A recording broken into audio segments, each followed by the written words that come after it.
তো দেখো আজকে আমরা সিপিআর নিয়ে আলোচনা করব, যেটা হচ্ছে কার্ডিও পালমোনারি রিসাসিটেশন।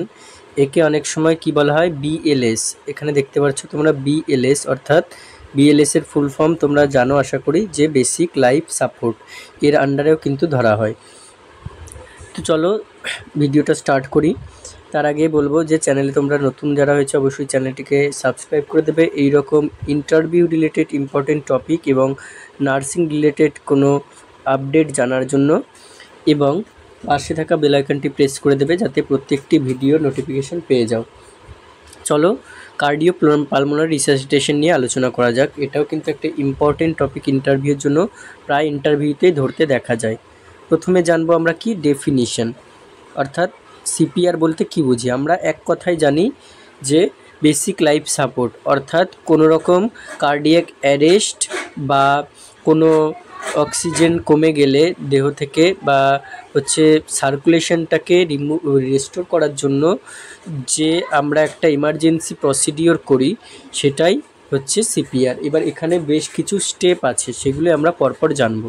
দেখো WHO মতে, according to WHO, CPR is an emergency procedure that involves chest compressions and rescue breathing to manually restore circulation and oxygenation to the body during a cardiac arrest।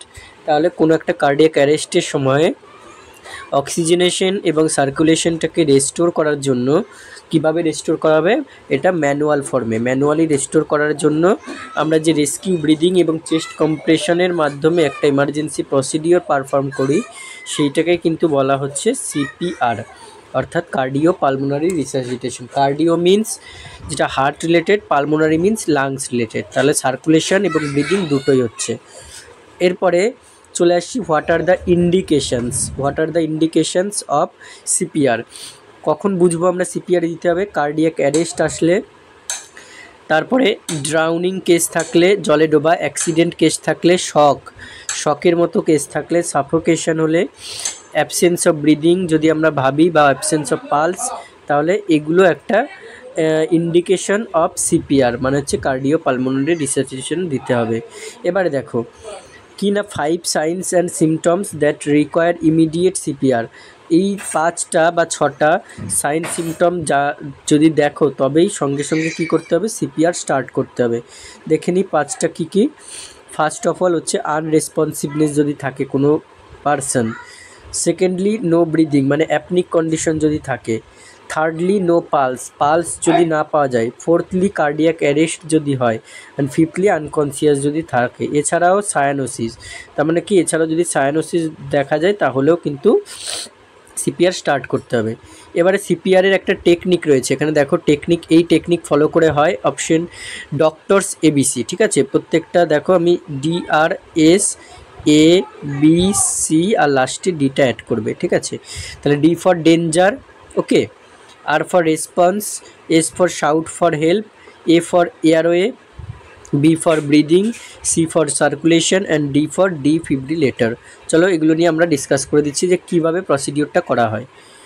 প্রথমে দেখো তোমাকে জানতে হবে যে কিভাবে CPR দেবে। কখন দেবে জানলাম, ইন্ডিকেশন। এবার কিভাবে সিপিআর দেবে, প্রথমেই কি করতে হবে, আনকনসিয়াসনেস অ্যাসেস করতে হবে। কোনো লোক পড়ে আছে ধরো মাটিতে, বা কাউকে তুমি দেখলে আনকনসিয়াস ফিল করছে, লাগছে দেখে আনকনসিয়াস, তাহলে সেইটা অ্যাসেস করতে হবে। তার নাম ধরে ডাকতে হবে, কোনো রেসপন্স করছে কি না সেগুলো দেখতে হবে। এরপরে সেকেন্ড স্টেপ হিসেবে কি করতে হবে, আনকনসিয়াস যদি থাকে তাহলে পালসের সাইড দেখে নাও, ক্যারোটিড বা রেডিয়াল পালস, এগুলো কিন্তু অ্যাসেস করতে হবে কতক্ষণ ধরে না, 5 to 10 সেকেন্ডের মধ্যেই অ্যাসেস করে নিতে হবে। 3 নাম্বার স্টেপ, যদি পালস অ্যাবসেন্ট থাকে, আস্তে আস্তে এক একটা, প্রথমে আনকনসিয়াসনেস দেখলে, তারপরে অ্যাবসেন্স অফ পালস যদি পাও তাহলে কি দেখতে হবে, তখন চেস্ট কম্প্রেশন দেওয়া স্টার্ট করে দিতে হবে। এবারে এইটা দেওয়ারও কিছু টেকনিক রয়েছে, বলেছে পেশেন্টকে সুপাইন পজিশনে রেখে কোনো হার্মফুল জায়গা থেকে সরিয়ে তারপরে চেস্ট কম্প্রেশন শুরু করতে হবে। এবার একটা প্রপার টেকনিকে করে দিতে হবে, যে কোনো রকম মানে উল্টো পাল্টা টেকনিক করে দিলে হবে না।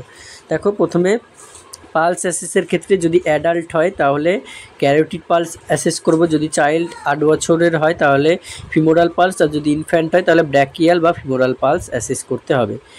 এরপরে কম্প্রেশন মেথড কীরকম হবে, যদি অ্যাডাল্ট হয় 2 হ্যান্ড মেথড, যদি চাইল্ড আর ইনফ্যান্ট হয় তাহলে 2 or 1 হ্যান্ড মেথড, ইনফ্যান্ট হলে 2 ফিঙ্গার আর থাম্ব মেথড।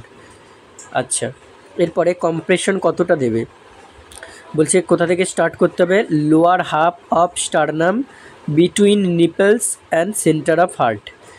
আর চাইল্ডের ক্ষেত্রে সেম অ্যাজ অ্যাডাল্টই হবে, আর ইনফ্যান্টের ক্ষেত্রে কিন্তু অ্যাডাল্টের মতো করলে বা চাইল্ডের মতো করলে হবে না, just below the nipple line কিন্তু স্টার্ট করতে হবে। এরপরে দেখো কতটা ডেপথে কম্প্রেস করবে, ডেপথ অফ কম্প্রেশন কত হবে, 2 ইঞ্চি চাইল্ড আর অ্যাডাল্টের ক্ষেত্রে, এবং 1.5 ইঞ্চি হচ্ছে কিসের ক্ষেত্রে না ইনফ্যান্টের ক্ষেত্রে। এবার কম্প্রেশন রেট, কত রেটে কম্প্রেশন দেবে, 100 বিটস পার মিনিট, আর সবকটারই 100 বিটস পার মিনিটে কম্প্রেশন দিতে হবে। এরপরে দেখো কম্প্রেশন এবং ভেন্টিলেশনের একটা রেশিও রয়েছে, সেটা কত, যদি 1 রেস্কিউয়ার হয়, মানে একজন যদি রেস্কিউ করার জন্য থাকে তাহলে অ্যাডাল্টের ক্ষেত্রে 30:2, চাইল্ডের ক্ষেত্রেও 30:2, আর ইনফ্যান্টের ক্ষেত্রেও 30:2। এরপরে যদি দুজন রেস্কিউয়ার হয় তাহলে সেইটার ভিত্তিতে অ্যাডাল্টের ক্ষেত্রে 30:2, চাইল্ড আর ইনফ্যান্টের ক্ষেত্রে 15:2 রেশিওতে কিন্তু দিতে হবে। তাহলে এইটা গেল চেস্ট কম্প্রেশন এবং ব্রিদিংয়ের ব্যাপার, মানে রেস্কিউ ব্রিদিংয়ের ব্যাপার। এরপরে কি এয়ারওয়ে ওপেন করতে হবে, অর্থাৎ তার এয়ারওয়ে ওপেন আছে কিনা দেখে এয়ারওয়ে ওপেন করার চেষ্টা করতে হবে। এটার জন্য ফার্স্ট মেথড হচ্ছে হেড টিল্ট এবং চিন লিফট মেথড, মানে হেডটা টিল্ট করতে হবে এবং চিনটা উপরে সামনের দিকে ঠেলে লিফট করে সেটাকে এয়ারওয়ে ওপেন করতে হবে।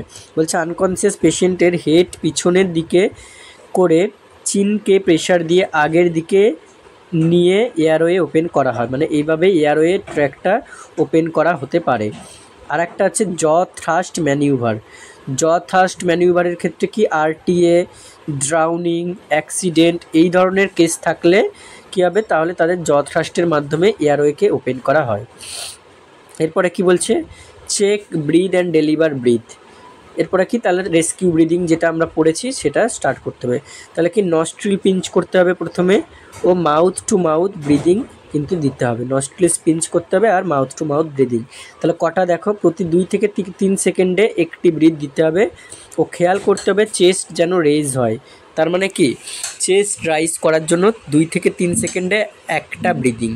তার মানে কী হবে, তোমার 1 মিনিটে 20 থেকে 30টা বিটস পার মিনিট কিন্তু ব্রিথ রেট হবে, এটা মেনটেন করতে হবে। তারপরে কি সার্কুলেশন, চেস্ট কম্প্রেশন অ্যাপ্লাইড করে হার্ট থেকে হোল ব্লাড সাপ্লাই, অক্সিজেনও পুরো বডিতে সার্কুলেট করা যেতে পারে। তাহলে এটা গেল এয়ারওয়ে ব্রিদিং সার্কুলেশন। লাস্ট যেটা ডি ফর ডিফিব্রিলেটরে কী করা হয় দেখো, এই মেশিন এর সাহায্যে পেশেন্টকে কী করা হচ্ছে, থেরাপিউটিক ইলেকট্রিক শক দেওয়া হয় যাতে হার্ট রেট পেশেন্টের এবং হার্ট রিদেম দুটোই রেস্টোর হয়ে যায়। এবারে এই ডিফিব্রিলেটর এনার্জি চার্জ কত, নির্দিষ্ট চার্জ থাকে, যদি বাইফেজিক হয় তাহলে 120 থেকে 200 জুল, আর যদি মনোফেজিক হয় তাহলে 360 জুল। এবারে দেখো প্লেসমেন্ট অফ প্যাডেল, ওই যে ডিফিব্রিলেটর তার প্যাডেলগুলো কোথায় প্লেসমেন্ট করবে, 1 নাম্বার হতে পারে বেস অফ হার্ট, আর 2 নাম্বার হতে পারে অ্যাপেক্স অফ হার্ট এগুলোতে। আর প্রেশার কত দেবে, প্রেশার হচ্ছে 25 পাউন্ড প্রেশার। এরপরে যে কোনো প্রসিডিওর বা যে কোনো মেডিসিনস আমরা জানি কমপ্লিকেশানস থাকে কিছু, তাহলে এর কমপ্লিকেশান কী কী, নাম্বার 1 স্টার্নাল বা রিব ফ্র্যাকচার হয়ে যেতে পারে, নাম্বার 2 চেস্ট ফ্লায়াল চেস্ট হয়ে যেতে পারে, নাম্বার 3 কী হতে পারে, নিউমোথোরাক্স, মানে হচ্ছে তোমার চেস্ট ক্যাভিটি যেটা থাকছে, মানে আমাদের থোরাসিক ক্যাভিটিতে কী হতে পারে, কোনো কিছু নিউমোনিয়া টাইপের হতে পারে, নিউমোথোরাক্স আর হিমোথোরাক্স, মানে ফ্লুইড জমতে পারে বা ব্লাড জমতে পারে, ঠিক আছে। আর একটা কি ইন্টারনাল ইনজিউরিও কিন্তু আসতে পারে, ইন্টারনাল ইনজিউরি। তাহলে এইগুলো গেল what are the complications of CPR স্টেপটা আশা করি তোমরা সবাই বুঝতেই পেরেছো। আর না বুঝতে পারলে আবার একবার মানে স্টার্ট করে দেখবে, আর এরপরে কি ভিডিও চাও সেটাও বলবে আমাকে, আমি ট্রাই করব।